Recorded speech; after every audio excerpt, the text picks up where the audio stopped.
यहाँ पर हम पहला भेद पढ़ेंगे स्वर का, मात्रा या उच्चारण के आधार पर। यह आपका पहला भेद रहेगा स्वर को सीखने के लिए।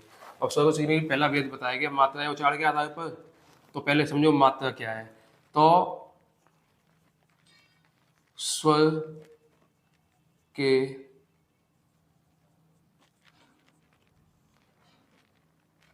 स्वर को उच्चारण करने में लगा समय, स्वर को उच्चारण करने में लगा समय, स्वर के उच्चारण करने में लगा समय मात्रा कहलाती है।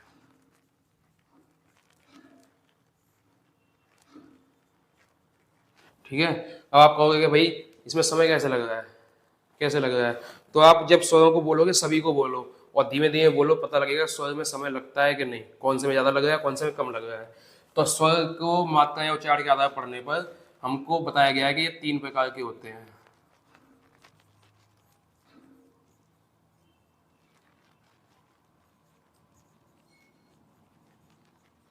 और यहाँ मात्रा का सीधा सीधा सिंपल सा मीनिंग ये है कि उच्चारण करने में जो समय लग रहा है उसको मात्रा कह देते हैं। और उसी प्रकार से 3 वेदों को पढ़ा जाएगा।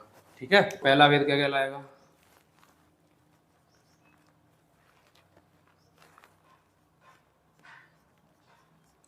ह्रस्व स्वर।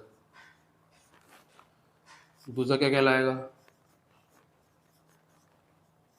दीर्घ स्वर। तीसरा क्या कहलाएगा, प्लुत स्वर। ह्रस्व दीर्घ प्लुत में क्या होता है कि इनको हम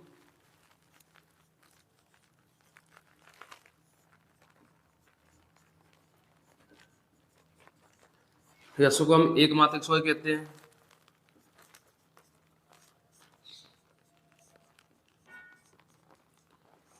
दीर्घ को हम द्विमात्रिक स्वर कहते हैं और प्लुत को हम त्रिमात्रिक स्वर कहते हैं। ठीक है। समझ में आ गई बात। ह्रस्व को बोला जाता है सबसे छोटा, सबसे कम समय में लगने वाला ह्रस्व स्वर होता है, एक मात्रा वाला। उससे थोड़ा ज्यादा समय लगेगा दीर्घ स्वर होता है द्विमात्रा वाला। और प्लुत स्वर में सबसे ज्यादा समय लगता है, इन तीनों में से सबसे ज्यादा समय इसमें लगेगा, तो ये कहलाएगा त्रिमात्रिक स्वर। ठीक है। जब तीन स्वर हो जाते हैं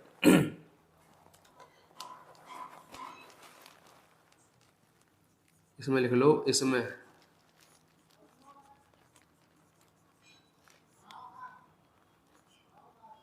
सबसे कम समय लगता है, सबसे कम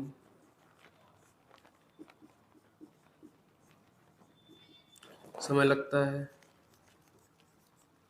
इसमें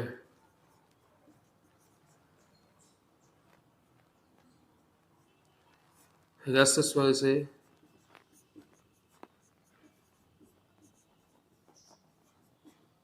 दो गुना समय लगता है।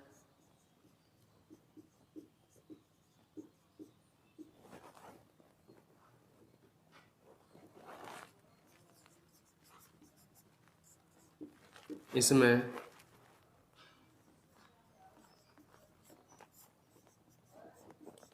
ह्रस्व स्वर से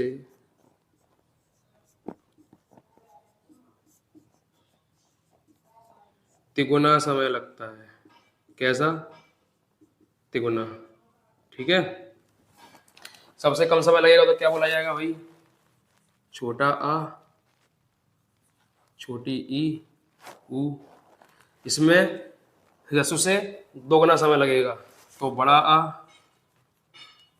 बड़ी ई, बड़ा ऊ, ए ओ, ओ, ओ, ओ। ठीक है।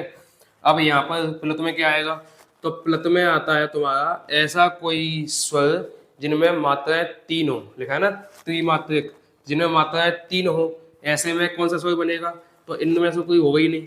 ऑब्वियस सी बात है कि यहाँ पर ये एक एक मात्रा वाले हैं, ये दो दो मात्रा वाले हैं। तो यहाँ पर तीन मात्राएं कैसे लिखा है? तीन मात्राओं के लिए एक बोला जाता है ओम, एक स्वर होता है। जब इसको लिखा जाए तो ऐसे लिखा जाए, बोला भी जाता है लंबा खींचते हुए ओ, या ऐसा ओ, है ना। और जब अब अगर मान लो ऐसा लिखा जाएगा ओ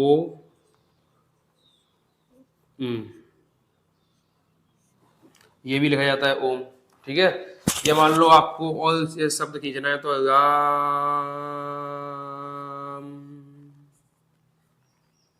तो ऐसे ही तो खींच के लिख सकते हैं, ठीक है। तो ऐसे शब्दों को या ऐसे स्वरों को त्रिमात्रिक स्वर कहा जाता है, जहां पर स्वर को खींचकर बोला जाए, खींचकर लंबा खींचकर बोला जाए राम, ठीक है। अब इनमें होगा क्या, इसको देखो और इसको देखो, तो इसमें समझना ये है कि जब आपको ऐसा देखने को मिले तो ये होता है संस्कृत या तत्सम से आया हुआ, ठीक है। और जब आपको ऐसा देखने को मिले तो ये होता है हिंदी का तद्भव से आया हुआ। ध्यान रखना इन चीजों को, ये हिंदी वाला कहलाता है, ये संस्कृत वाला कहलाता है। अब होती है एक बात दर्शन चिन्ह की,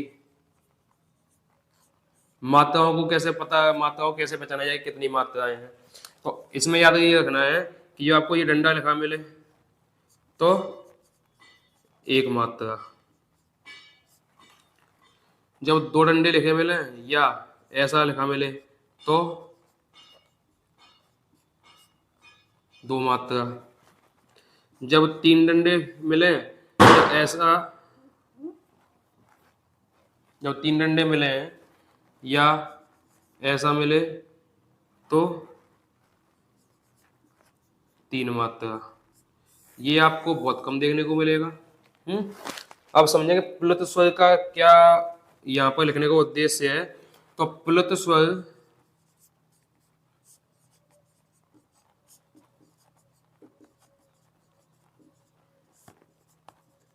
संस्कृत के स्वर होते हैं, संस्कृत के स्वर होते हैं प्लुत स्वर, ठीक है।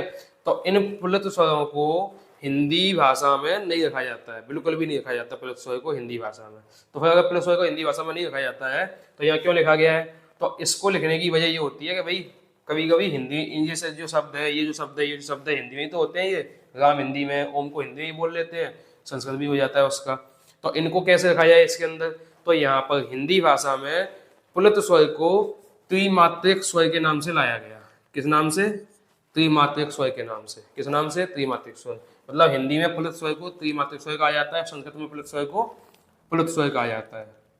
इस तरीके से आप समझ सकते हो कि भाई इसमें जो है स्वर में आती है ये तीन होते हैं, इसमें सात होते हैं, ये एक अकेला होता है, ठीक है। हमने आपको बताया था कि उच्चारण की दृष्टि से स्वर 10 प्रकार के होते हैं, सबसे पहले बताया था। तो ये क्या लिखा है? स्वर को उच्चारण करने वाला का मात्रा कहलाती है। मात्रा या उच्चारण के आधार पर, क्या? मात्रा या उच्चारण के आधार पर तीन प्रकार के होते हैं। अब अगर उच्चारण के आधार पर है तो उच्चारण में कितने स्वर होते हैं? 10 होते हैं। तो ये देखो भाई, यहाँ 3, यहाँ 7, हो गया ना 10। तो इस प्रकार से हम समझ जाते हैं कि भाई 10 प्रकार के स्वर उच्चारण के आधार पर होते हैं। अब जो हमने ये लिखा है ना ह्रस्व को, ह्रस्व को समझना है।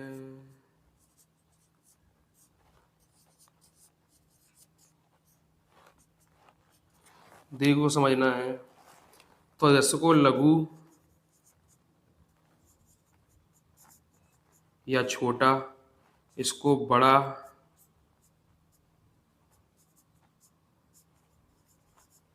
या संधि, इसको मूल, और इसको संयुक्त स्वर के नाम से भी जाना जाता है। बात समझ आई? मतलब आपके एग्जाम में क्वेश्चन देखने को मिले तो पहले तो ये समझ जाओ कि ह्रस्व का अर्थ होता है लघु, छोटा, मूल, या लघु, छोटा या मूल, और दीर्घ का अर्थ होता है बड़ा या संयुक्त, ठीक है। और जैसे मान लो दीर्घ है, ये वाला दीर्घ है, तो ये बना कैसे होगा, बड़ा, बड़ा बना कैसे होगा, छोटे छोटे दो को मिलाकर बड़ा बन गया, तो संयुक्त हो गया, और दीर्घ का अर्थ तो बड़ा होता ही है। अब इसी दीर्घ स्वर को हम संधि में उपयोग करते हैं तो संधि स्वर हो जाता है। ये जो ह्रस्व होता है इसका अर्थ होता है लघु, इसी का अर्थ होता है छोटा, और इसी लघु और छोटे को हम देखते हैं कि भाई ये जो होते हैं लघु और छोटे वाले, ये मूल स्वर होते हैं, छोटा आ, छोटी ई और छोटा ऊ, क्योंकि इन्हीं तीनों के जोड़ने से हम इसको जोड़ने से ये बनाते हैं, इसको जोड़ने से ये बनाते हैं, इसको जोड़ने से ये बनाते हैं, और इन तीनों को आपस में जोड़ा जाए तो ये बनाते हैं। इसलिए मूल स्वर तो यही होते हैं। जब भी पूछा जाए मूल स्वर कितने होते हैं, मतलब मात्रा या उच्चारण की दृष्टि से मूल स्वर कितने होते हैं, है ना, मात्रा या उच्चारण की दृष्टि से मूल स्वर कितने होते हैं, 3 होते हैं। मात्रा या उच्चारण की दृष्टि से संयुक्त स्वर कितने होते हैं, 7 होते हैं। मात्रा या उच्चारण की दृष्टि से छोटे स्वर कितने होते हैं, 3 होते हैं। मात्रा या उच्चारण की दृष्टि से बड़े स्वर दीर्घ स्वर कितने होते हैं, तो 7 होते हैं। समझ गए बातों को, ऐसे क्वेश्चन बनेंगे, ऐसे ही आपको समझ के चलना है, ठीक है। ये मात्रा या उच्चारण के आधार पर हो गए 3 प्रकार के, इनको ऐसे समझना है, इनको याद करके चलना है, ये आपके एग्जाम में क्वेश्चन पूछे जाते हैं।